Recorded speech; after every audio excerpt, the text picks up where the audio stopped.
Assalamu alaikum. Okay, ji, we have to discuss October-November 2023 variant 4-1, mean IGCSE paper 4 variant 1. I hope कि आपने attempt किया होगा.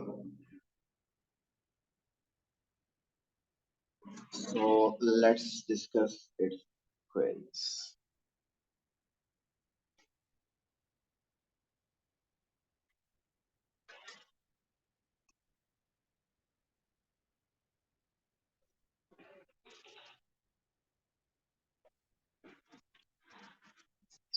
So IGCSE October-November 2024 paper 4 2023 paper 4 variant 1 0580. बताइए.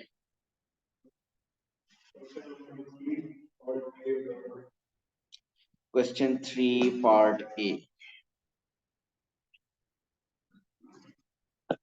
Part 2 part 4.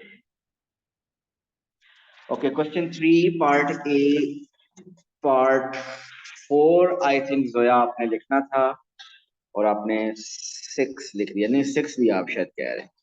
चलिए 4 पहले कर लेते हैं. Find the average distance of Neptune from the sun as a percentage of the average distance of the earth from sun. So हमें ऊपर आई थिंक टेबल में distance of Neptune और earth from the sun given होना चाहिए. है वो? और वो क्या है? वो है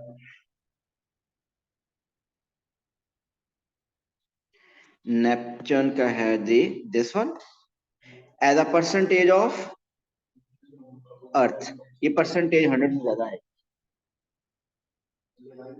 क्योंकि डिवाइड सिर्फ करना है, लेकिन वो 4 क्योंकि न्यूमरेटर आपका बड़ा बन रहा है. Neptune 4.495 into 10 raised to power 9 as a percentage of the distance of earth from the sun, which is 1.496 into 10 power 8. इसकी परसेंटेज फाइंड करनी है तो मल्टीप्लाई बाय 100. सो आपको कैलकुलेटर क्योंकि अलाउड है, इसमें पेपर 4 है तो आप इसकी कैलकुलेशन करेंगे, you will get the answer. मेरी इसकी कैलकुलेशन मैनुअल भी करने की जरूरत है क्योंकि पेपर 4 है. खैर अगर पेपर ये इसमें कैलकुलेटर तो अलाउड है. अच्छा जी, इसी क्वेश्चन का ए पार्ट का 6 पार्ट कहा जोया ने. The diameter of Mars is 39.2% greater than the diameter of Mercury. Calculate the diameter of Mercury. आपको इसका मतलब मार्स का डायमीटर गिवन होगा इस क्वेश्चन में, और वो कहाँ गिवन है? अच्छा, ये गिवन है. सो मार्स का जो डायमीटर है वो कितना है? 6800 kilometre. So Mars, the diameter of Mars is 6800 kilometre. ठीक हो गया.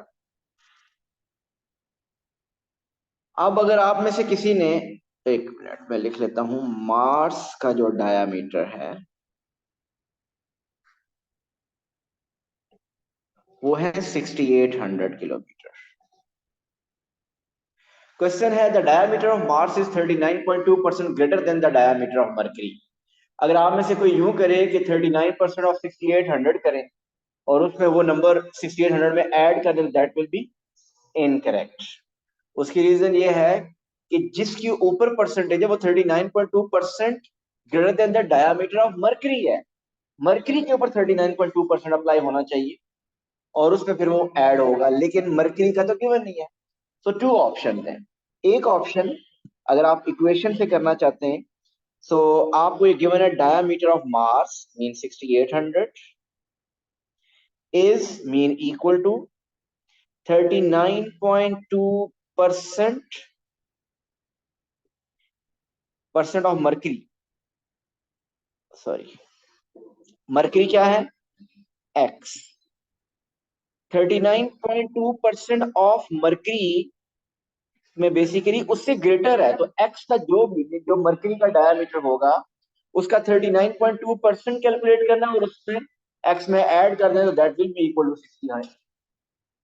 6800। This is one method.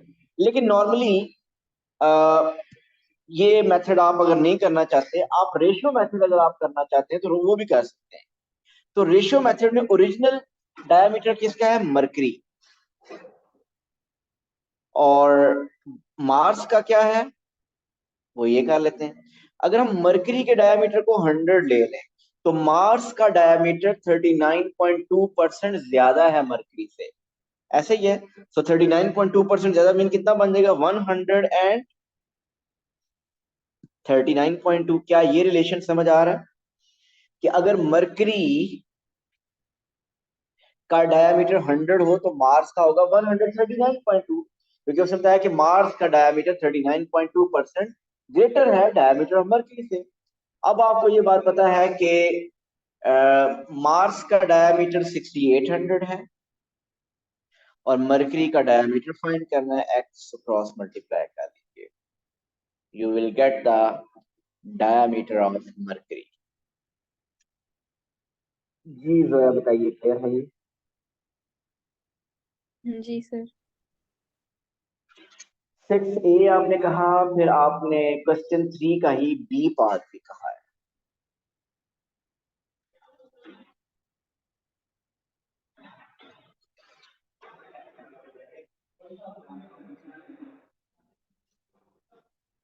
Question 3B part, 1 light year is the distance. 1 light year is the distance that light travels in a year of 365.25 days. The speed of light is 2.9979 into 10 raised to power 5 kilometers per second. Show that 1 light year is 9.461 into 10 raised to power 12 kilometer. Take to 4 significant figures. जी पहले तो उसने light year के बारे में कुछ बताया है, और वो लाइट ईयर के बारे में क्या बताया है आप देखिए। उससे बताया कि 1 light year is the distance. ये लाइट ईयर किसकी यूनिट है? डिस्टेंस की। और ये कितना डिस्टेंस है? That a light travels in a year mean 365.25 days में। लाइट 1 light year क्या होता है कि लाइट कितना डिस्टेंस ट्रेवल करेगी इन 1 year। Speed of light given है 2.9979 into 10 raised to 5 किलोमीटर पर second. Show that 1 light year is this. चलें,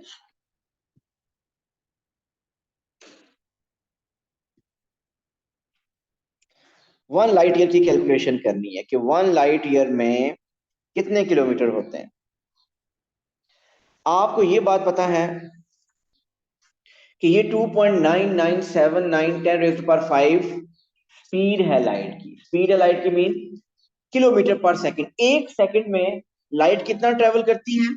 2.9979 इंटू 10 पावर 5। ये वो डिस्टेंस है जो कि लाइट ट्रेवल करती है इन 1 सेकेंड। जरा देखते जाइएगा आप, ये 1 सेकेंड में लाइट जितना ट्रेवल करती है वो है। इसको अगर मैं 60 से मल्टीप्लाई कर दूं तो क्या वो क्या जो डिस्टेंस आएगा वो क्या होगा? 1 मिनट में। इसको फिर मैं 60 से मल्टीप्लाई कर दूं तो ये 1 आवर में आ जाए।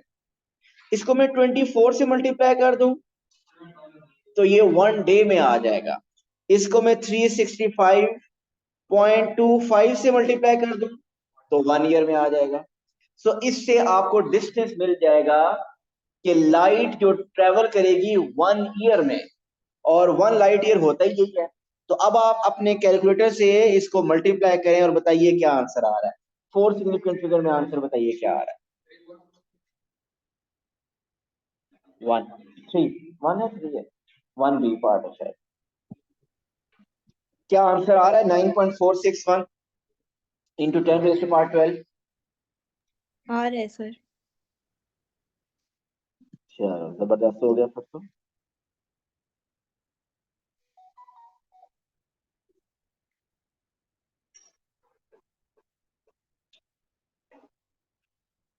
Correct to 4 significance.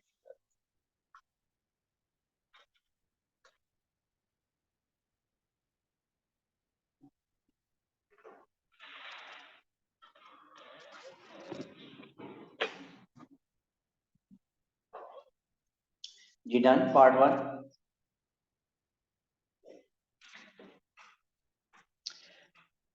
Ji B part 1 ही था या जरा सेकंड पार्ट भी करना है? नहीं, वो हो जाएगा। ओके जी, इसके बाद बताइए नेक्स्ट कोई प्रॉब्लम। क्वेश्चन 4 पार्ट ए और जोया का है क्वेश्चन 4 पार्ट डी। क्वेश्चन 4 की तरफ चलते हैं। आपने पार्ट डी का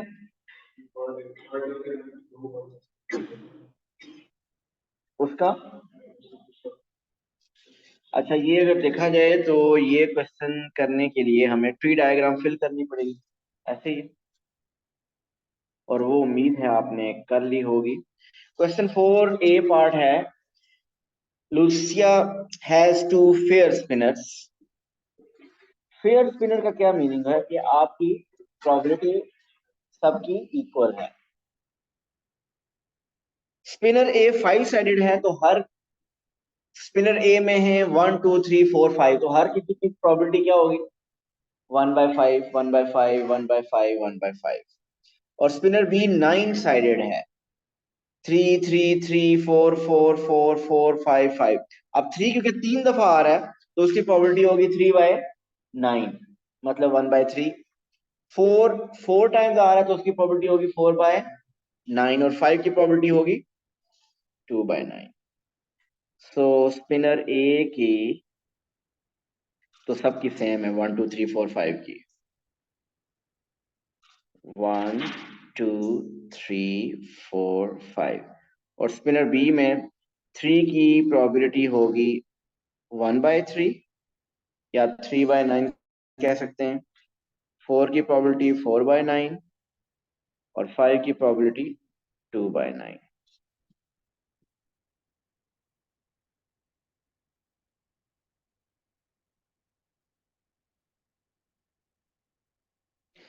Okay, she spins the two spinners and record whether they land on a prime number or not. Figure spinner A में कितने प्राइम नंबर है? 3। कौन कौन से? 2 3 5। तो 2 3 5 की प्रोबेबिलिटी क्या होगी? 3/5। और वो तो ऑलरेडी लिखी हुई है 3/5। नॉट प्राइम नंबर की प्रोबेबिलिटी क्या होगी? 2/5। फिर बी में प्राइम नंबर क्या है? 3 एंड 5। सो 3 एंड 5 की प्रोबेबिलिटी क्या बनेगी? अच्छा, 3 की प्रोबेबिलिटी को 1/3 जो सिंप्लीफाई किया था उसकी बजाय मैं 3/9 ही लिखूंगा ताकि वो कैलकुलेशन इजी हो। सो 3 और 5 आने की प्रोबेबिलिटी क्या? 5/9। सो प्राइम की प्रोबेबिलिटी 5/9 और नॉट प्राइम की प्रोबेबिलिटी 4/9।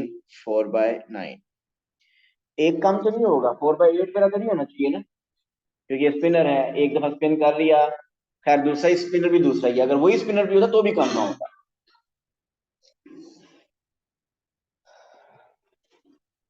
अच्छा, मैं इसकी डायग्राम अब चेंज नहीं करना चाहता, इसलिए मैं क्वेश्चन इधर से पढ़ लेता हूँ जो कि सेकंड का, इसका सेकंड पार्ट है, find the probability that two numbers are both prime. So two numbers are both prime. Both prime mean आपने प्राइम और प्राइम, सो 3/5 को मल्टीप्लाई कर देना है 5/9 से, आंसर आ जाएगा 1/3। आपने सेकंड का बी पार्ट पूछा है अहमद, वो है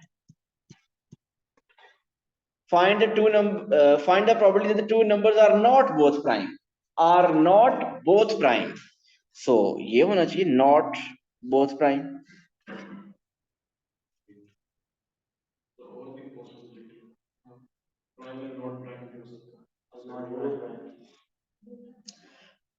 आपने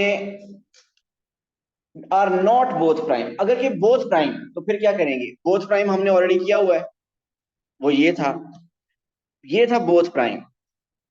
नॉट बोथ प्राइम के लिए एक तरीका तो यही है कि जो आपने पार्ट ए में आंसर फाइंड किया उसी को वन में से माइनस कर दें। और दूसरा तरीका ये है,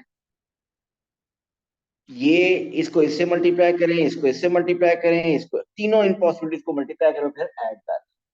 लेकिन ज्यादा आसान क्या है कि जो पार्ट ए का आंसर जिसमें बोथ प्राइम है उसको 1 में से आप माइनस कर दें। ये क्लियर है?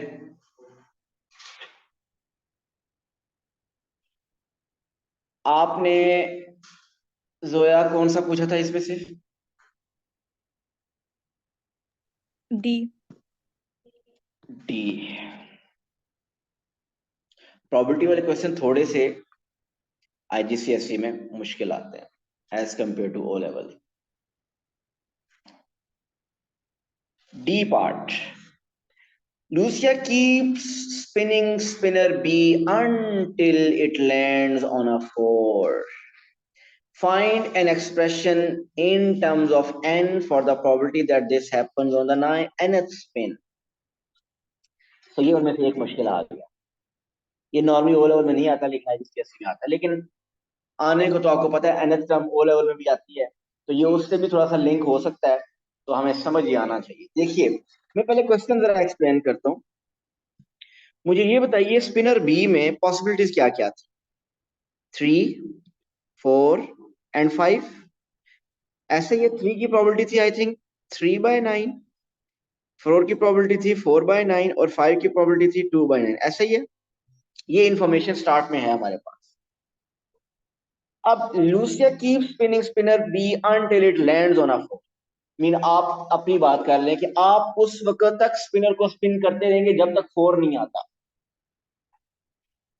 मीन अगर पहली दफा स्पिन किया 4 नहीं आया, दोबारा स्पिन करेंगे।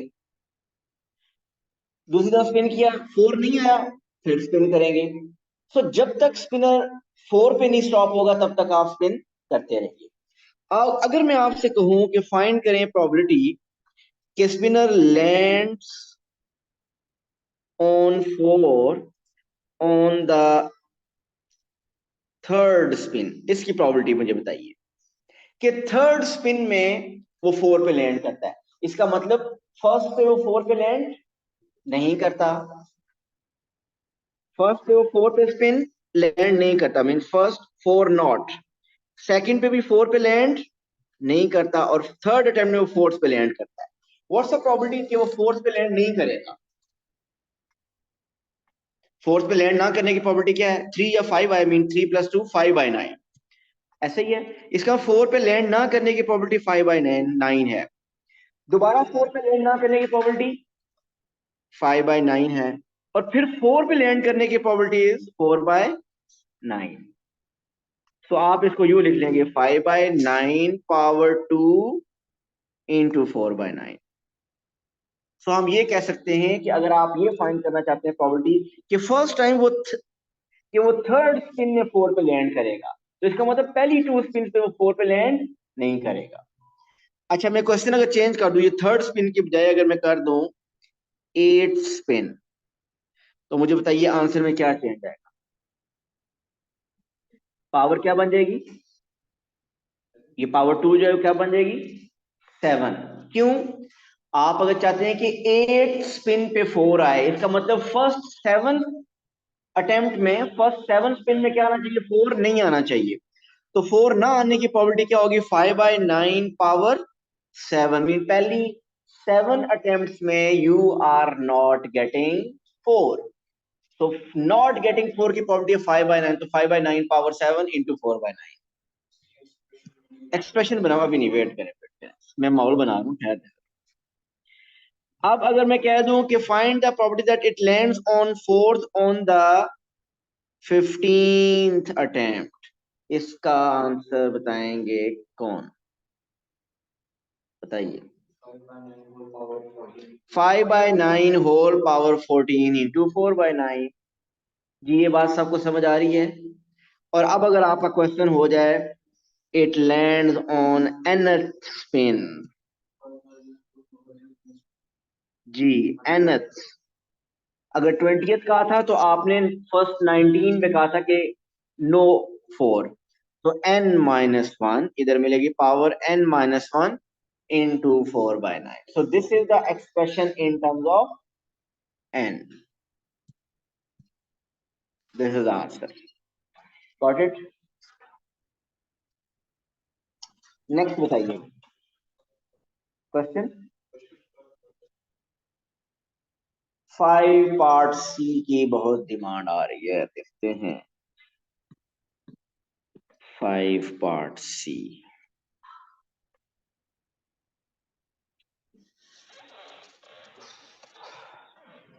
कितने मार्क्स का है? 7 मार्क्स। ऐसा क्या है, देखते हैं।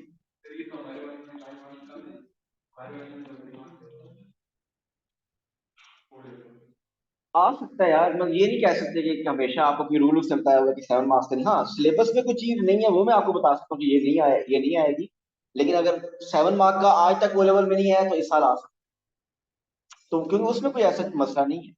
हाँ, ये 7 मार्क्स का आपको 2 पार्ट्स में डिवाइड करके दे देगा, 3 और 4 मार्क्स का दे देगा, इस तरह भी दे सकता है। लेकिन आप इसको ये नहीं कह सकते कि ये हमारे पेपर में नहीं आ सकता है।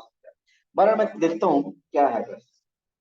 In triangle L M N, angle L ratio angle M ratio N is 4:5:6, और ट्राइंगल पी क्यू आर में length P Q 6 centimetre, P R 4 centimetre, Q R 5 centimetre है। Calculate the difference between the largest angle in the triangle PQR and the largest angle in the triangle LMN. ये 7 marks का उसने दिया है, लेकिन कोई इतना मुश्किल नहीं है वैसे ही। मीन आपको, हेलो, आपको उसने क्या कहा है, क्या फाइंड करना है, डिफरेंस किस किस का, लार्जेस्ट इन ट्राइंगल LMN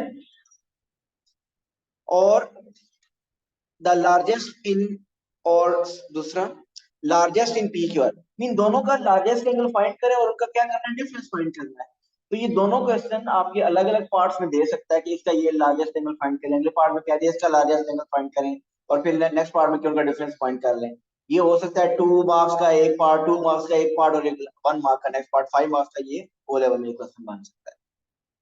बहरहाल आपको उसने कहा कि ये एंगल एल एम एन क्या है, ये उनकी रेशियो क्या है, उनकी रेशियो है 4:5:6। क्या मैं इसको कह सकता हूं कि ये एंगल लेट कर लेते हैं 4x, और ये एंगल लेट कर लेते हैं 5x, और ये एंगल लेट कर लेते हैं 6x। उनमें रेशियो ये है ना, हम वो एक कांस्टेंट नंबर क्या है x हमें नहीं पता। सो बताइए इनमें से लार्जेस्ट एंगल कौन सा होगा, 6x। क्या आप ये एंगल फाइंड कर सकते हैं? बिल्कुल, आप क्या करें, 4x + 5x + 6x is equal to 180। So 15x is equal to 180. So what is x? x आ गया 12. So largest angle क्या है आपके पास, 6x.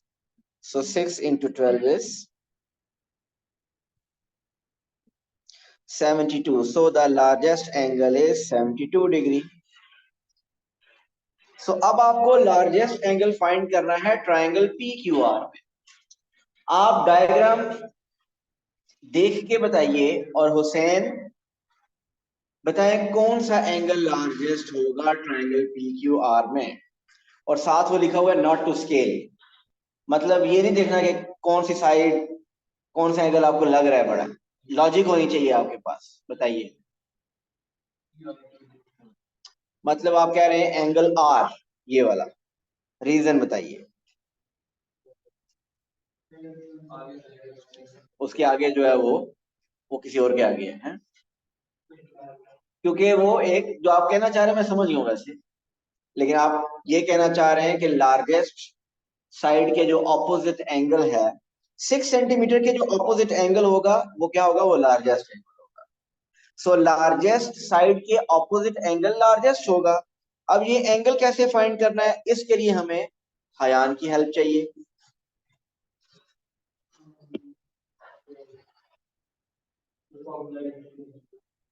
कौन सा?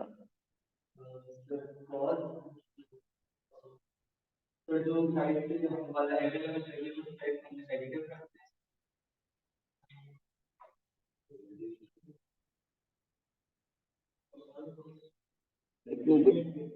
देर से वो हयान बार बार हैंड रेज कर रहा था, मुझसे पूछे मुझसे पूछे। एक तो जब मैंने पूछा तो ऐसा पूछा जो हयान को आता है। और ये कंफर्म 4 नंबर का पेपर में हर दफा क्वेश्चन आता है कोसाइन रूल।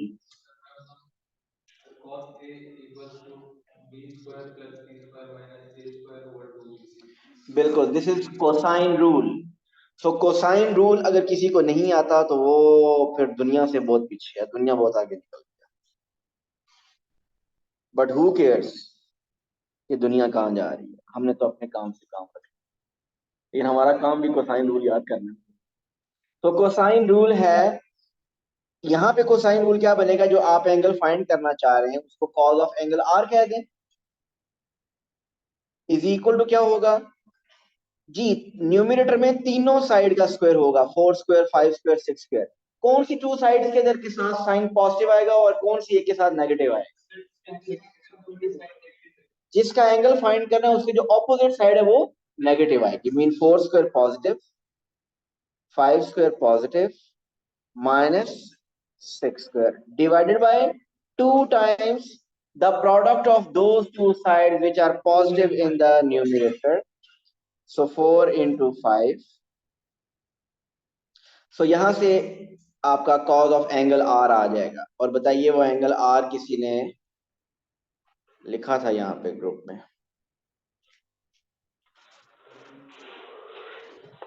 चैट में किसी ने लिखा था, मुझतबा ने शायद। मरियम तो कह रही है 82.8 है। आपने क्या कहा? 82.8। 40 किसने कहा है? किसने कहा? किसने? आपने? कैसे?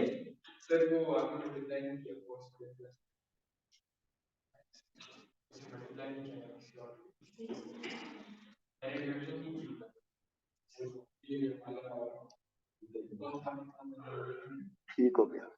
सो हमने फाइंड करना था डिफरेंस, तो बताइए डिफरेंस।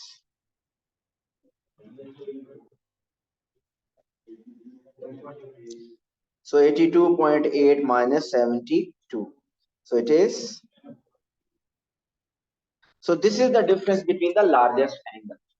तो ये लेंथी 7 मार्क्स का जरूर था, but it was not difficult. Next बताइए, क्वेश्चन 6। ये पूरा जो क्वेश्चन है मुझे लगता है कि ऐसा होगा जो ओ लेवल के सिलेबस में नहीं होगा, मुझे ऐसा लग रहा है। नहीं, बिल्कुल सिलेबस में है ये तो। वो है प्रोग्रेशन है ना, ये तो वो है ना, nth term, number sequence. Part A. Oh my God, 10 marks का पार्ट ए। घबराना नहीं है। 10 मार्क्स आईजीसीएसई का मतलब 5 मार्क्स ओ लेवल या मैक्सिमम 6 का। चले ज्यादा खुला भी इसने कर दिया 7 कर लो, आईजीसीएस में थोड़े मार्क्स। अब ये जो 7 मार्क्स का क्वेश्चन है ना, जो अभी हमने किया है, यही अगर ओ लेवल का आता ये 5 मार्क्स का मैक्सिमम था, उससे ज्यादा ना होता। अब आप सोच रहे होंगे यार आईजीसीएस में बड़े खुले नंबर मिलते हैं, तो कटते भी खुले हैं, जो नहीं आता वो सारा जाता है। तो क्वेश्चन 6 में आपको 3 सीक्वेंस गिवन है, ए बी एंड सी। और आपको उन तीनों पैटर्न की, जब वो कह रहे हैं ना complete the table for 3 sequence, तो आपको इन तीनों की 5th टर्म लिखनी है और nth टर्म लिखनी है। किस किसने ये पेपर अभी तक अटेम्प्ट किया ही नहीं है? Raise your hand confidently. और क्या कॉन्फिडेंस? आप, फिर मैं चाहता हूँ कि एक बार पहले आप अटेम्प्ट करें, ये क्वेश्चन अटेम्प्ट करें, नॉट पेपर, क्वेश्चन ये वाला अटेम्प्ट करें, ट्राई करें ये। नहीं नहीं, छोड़ दें, nth टर्म भी आएगी, बनेगी, देखना, लोग बड़े इंटेलिजेंट।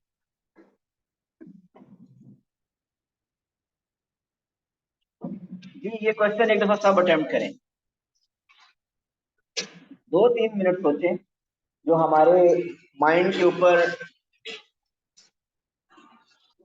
रस्टिंग हुई हुई है, जंग लगा हुआ शायद ऊपर से।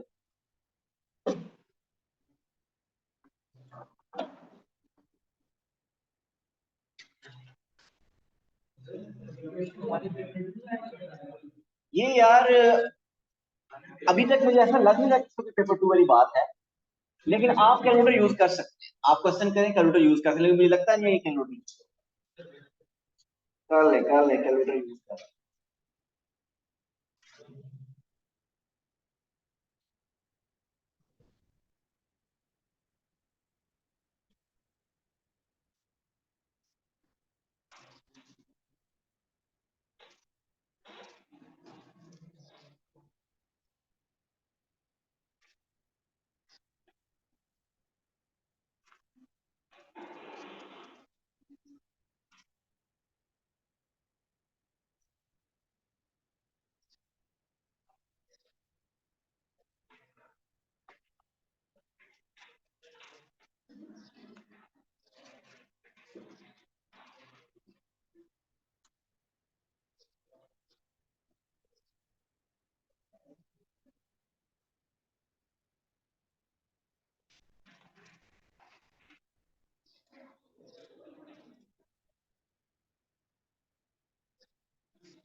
4/243 लिखा हुआ है वो। आपको इन तीनों पैटर्न्स की, तीनों सीक्वेंस की फिफ्थ टर्म और nth टर्म फाइंड करनी है।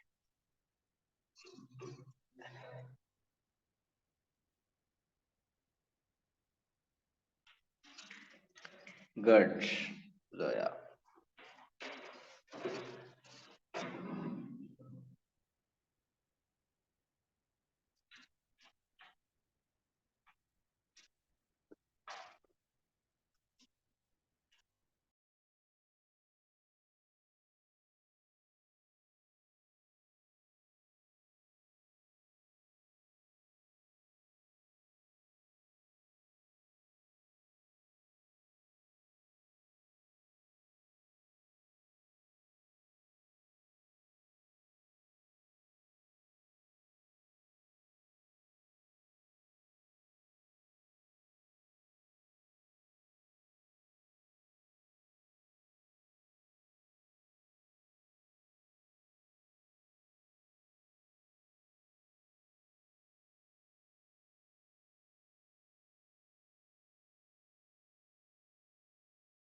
तीनों में से ए बी सी पार्ट में से ए सबसे इजी है, बी एवरेज है, और सी आई थिंक थोड़ा डिफिकल्ट है, हार्ड है।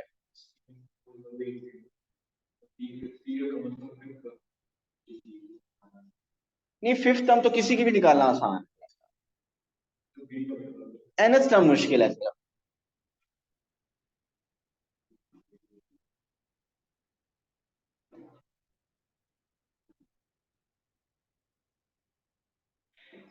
चले जी, सबसे स्टार्ट करते हैं। ए पार्ट में बताएंगे साइन फिफ्थ टर्म बताइए।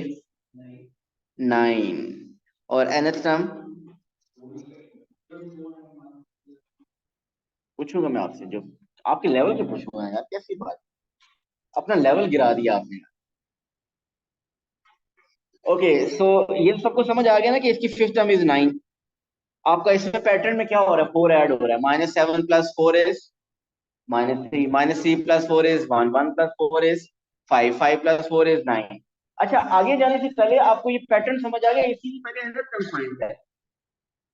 अब इसकी एनथ फाइंड करने का मैंने मेंटली मेथड जो बताया था वो क्या था, कि आपका कॉमन डिफरेंस क्या है, 4, तो nth टर्म में क्या आ जाएगा, 4n, ऐसे ही है ना। अब मैंने आपको बताया था कि इसमें 1 पुट करें तो क्या आना चाहिए, फर्स्ट टर्म -7 आना चाहिए, लेकिन इसमें 1 पुट करें तो 4 आ रहा है, तो हाउ टू मेक इट -7, इसमें से -11 करना पड़ेगा। So the nth term is 4 and -11, ऐसे ही है। और अगर किसी को ये मेंटली नहीं समझ आता तो मैंने एक फॉर्मूला बताया था, उमैर बताइए सबके लिए वो फॉर्मूला ताकि रिवाइज हो जाए। जी, ये कॉमन डिफरेंस पैटर्न है ना, तो इसकी ना मैंने बताई थी कि इसका फॉर्मूला होगा first term plus n-1 into D.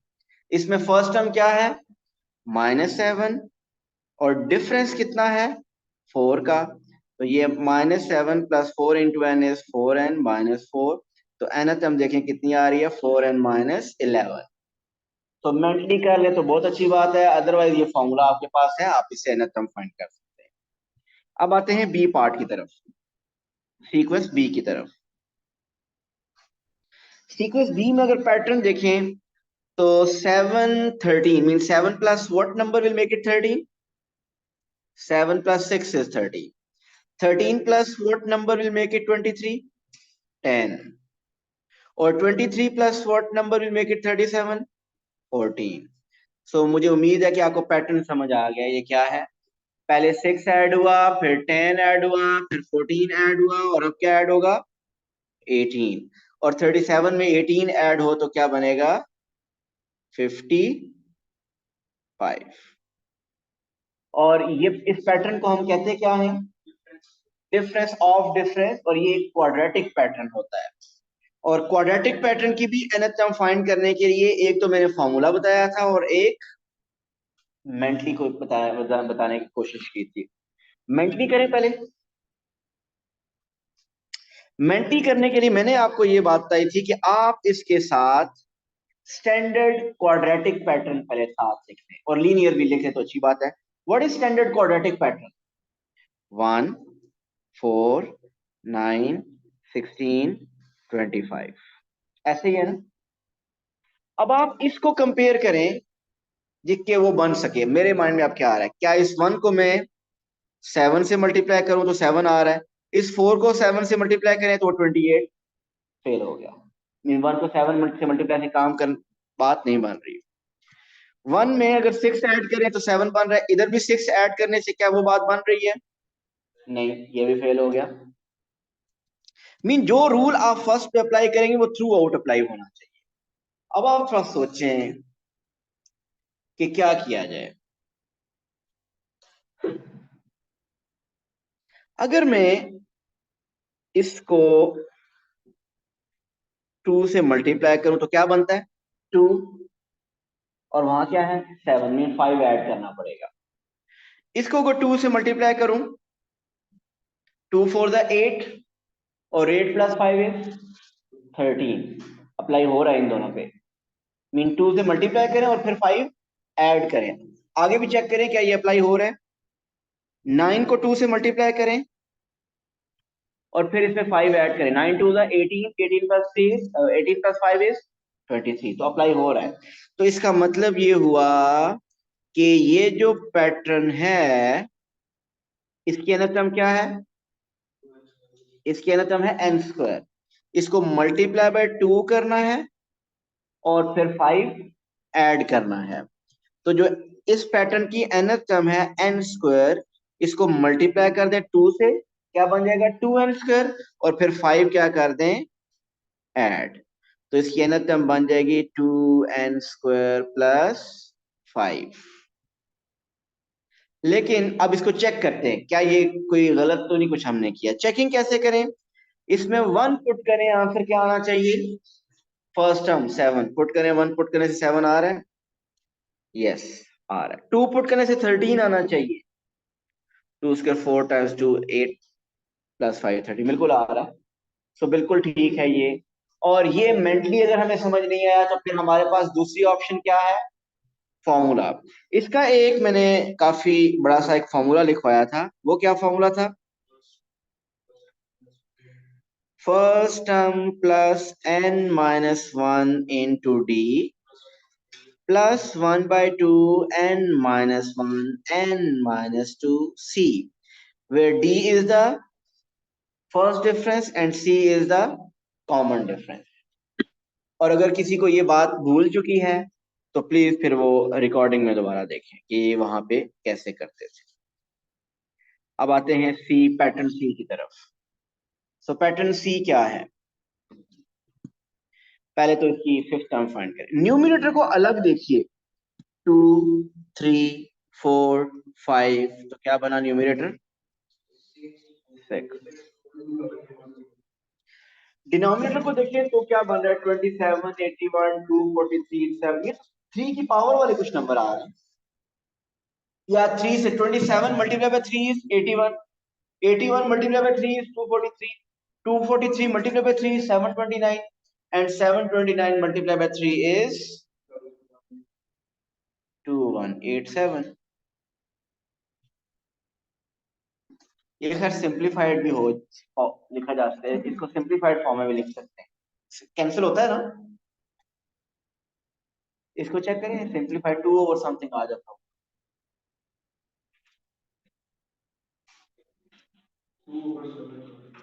अच्छा किसी ने 2 ओवर 729, किसी ने 6 ओवर 2 187 लिखा, किसी ने 2 ओवर 729 लिखा, दोनों करेक्ट होंगे। अब आते हैं इसकी nth टर्म की तरफ। अब nth टर्म भी ऐसे ही करेंगे, न्यूमरेटर की nth टर्म अलग निकालेंगे, डिनोमिनेटर की nth टर्म अलग निकालेंगे। न्यूमरेटर की nth टर्म बताइए, n प्लस 1। देखिए 1 2 3 4 5 की nth टर्म क्या होती है, n। ये 1 2 3 4 5 नहीं है, ये 2 से स्टार्ट हो रहा है, तो 2 3 4 5 6 की nth टर्म क्या होगी, n प्लस 1। अब डिनोमिनेटर की nth टर्म कैसे करें, जी डिनोमिनेटर में अगर आप देखें तो 27 लिखा हुआ है डिनोमिनेटर, मैं सिर्फ डिनोमिनेटर को लिख रहा हूँ, 27 81 243 729।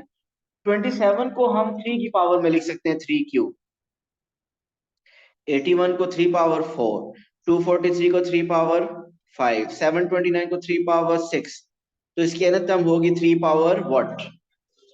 आप देखिए न्यू पावर्स में नंबर क्या है, 3 4 5 6। अगर हो 1 2 3 4 तो उसकी nth टर्म होती है n, अगर हो 2 3 4 5 तो उसकी nth टर्म होती है n प्लस 1, अगर हो 3 4 5 6 तो उसकी nth टर्म क्या होगी, n प्लस 2। सो इस डिनोमिनेटर की nth term is 3 power n plus 2। ठीक हो गया।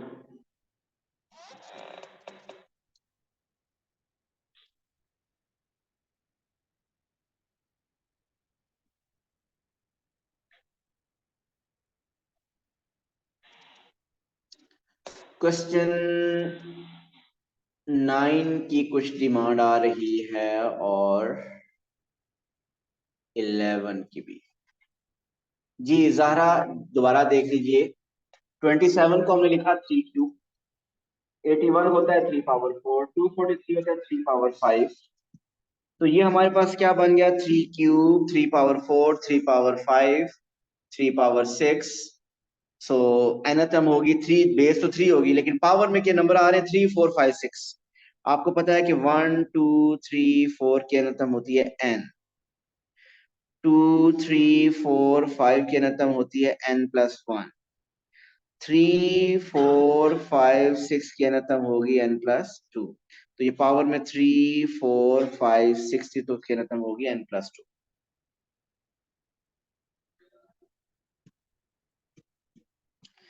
बी पार्ट भी देख लेते हैं। In a sequence, the sum of the first 49 terms is 7644. The sum of the first 50 terms is 7975. Find the 50th term of this sequence. Minus कर दें।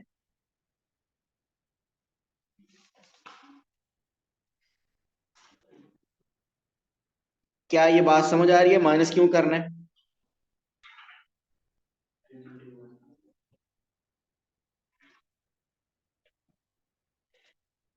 देखिए, ये फर्स्ट टर्म हो, ये सेकंड टर्म हो, ये थर्ड टर्म हो, ये फोर्थ टर्म हो, ये फिफ्थ टर्म हो, ये सिक्स टर्म हो, सुनिएगा। अगर मैं कहूं कि इन 5 टर्म्स को मैंने ऐड किया है और आंसर आया है 21, और फिर मैं कहूं कि इन 6 टर्म्स को मैंने ऐड किया है और आंसर आया है 30, तो क्या आप मुझे बता सकते हैं कि वो 6 टर्म क्या होगी?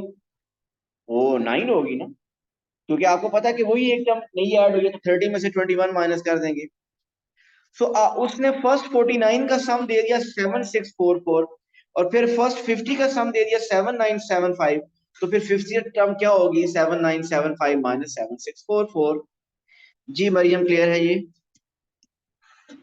जी सर।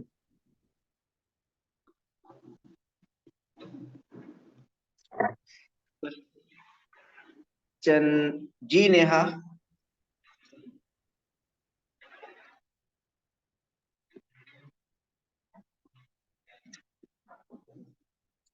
जी, जो ओ लेवल वाले क्वेश्चन 11 पूछ रहे हैं उनका सिलेबस में 11 नहीं है, वो डिफरेंशिएशन है, वो उनके सिलेबस में नहीं है। 9 पूछ रहे हैं आप लोग। 9 का कौन सा पार्ट है भाई? ओके, सी, सी नहीं, एच इनवर्स ऑफ 16 फाइंड करना है।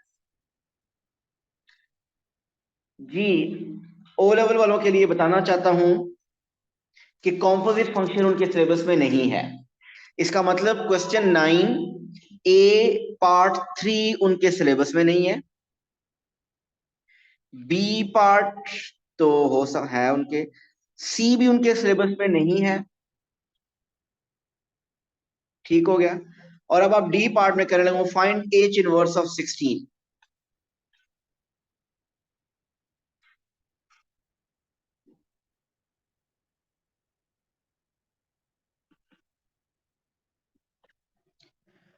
Okay, H inverse of 16 find करना है। एच ऑफ एक्स आपको गिवन है, और वो क्या गिवन है? 4 पावर 2x माइनस 1। कौन बताएगा इसको कैसे करें?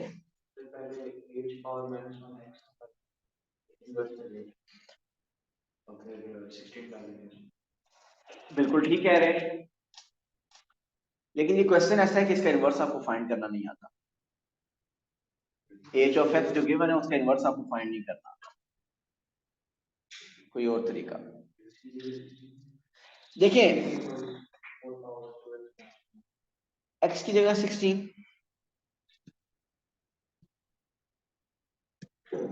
सॉरी, हमने एच इनवर्स ऑफ 16 फाइंड करना है। एच इनवर्स ऑफ 16 हमने फाइंड करना है। अगर मैं एच इनवर्स ऑफ 16 जो फाइंड करना है, अगर मैं उसको सपोज लेट कर लूं कि वो एच इनवर्स ऑफ 16 है एक्स, ऐसे ही अगर मैं ये फाइंड करना, अब एच इनवर्स को दूसरी तरफ शिफ्ट करेंगे तो उधर क्या बन जाएगा? एच ऑफ एक्स बन जाएगा। ऐसे ही है ना? एच उधर जैसा साइन दूसरी तरफ शिफ्ट होता है, साइन इनवर्स होता है, और साइन इनवर्स वापस आए तो साइन बन जाता है। सो एच दूसरी तरफ जाएगा तो एच इनवर्स दूसरी तरफ आएगा तो एच बन जाएगा। सो एच ऑफ एक्स किसके इक्वल है? 16 के। क्वेश्चन में एच ऑफ एक्स किसके इक्वल है? 16 के। सो इस एच ऑफ एक्स की जगह आप क्या लिख दें? 16 is equal to 4 power 2x minus 1। तो यहां से ये टॉपिक क्या बन गया है? इंडिसेस। यहां से x फाइंड करना है, ये टॉपिक बन गया। ये फंक्शन से टॉपिक इंडिसेस बन गया। सो आप क्या करें, उधर अगर बेस 4 है इधर 4 बना सकते हैं ना। 16 को हम लिख सकते हैं 4 square. So 4 power 2 is equal to 4 power 2x minus 1. So if the bases are equal, it means powers are also equal. So 2 is equal to 2x minus 1. So 2x is equal to 2 plus 1 is 3. So x is equal to 3 by 2 1.5. So h inverse of 16 is equal to x. जी ठीक हो गया। तो इसको मैं अगर shortcut ही बताऊं तो अगर आपको कहे ना कि एच ऑफ 16 फाइंड करें, अगर कहता है एच ऑफ 16 फाइंड करें, तो ये 16 कहां पुट कर देंगे? इस x की जगह, ऐसे ही है। लेकिन अगर आपको कह दे कि एच इनवर्स ऑफ 16 फाइंड करें, तो अब ये 16 बेसिकली कहां पुट होगा? H of x। तो 16 is equal to 4 power 2x minus 1। जी, सबके प्रॉब्लम्स डिस्कस हो चुके हैं या कि कोई रहता है?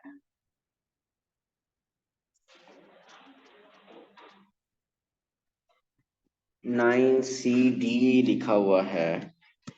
सी बिल्कुल ओ लेवल के सिलेबस में नहीं है और डी मैंने एक्सप्लेन कर दिया।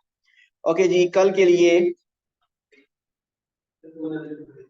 पेपर ओ लेवल का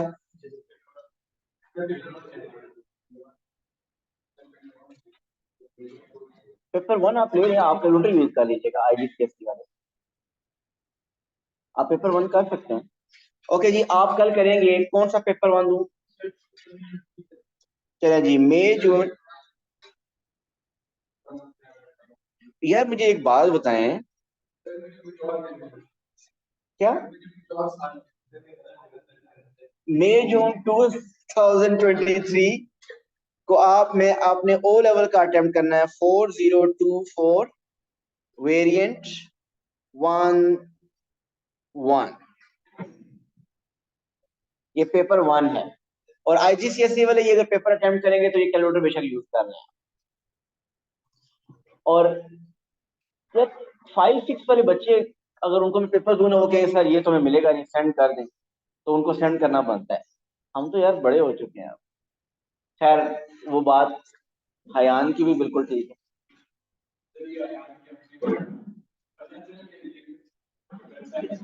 थैंक यू सो मच, अल्लाह हाफिज़।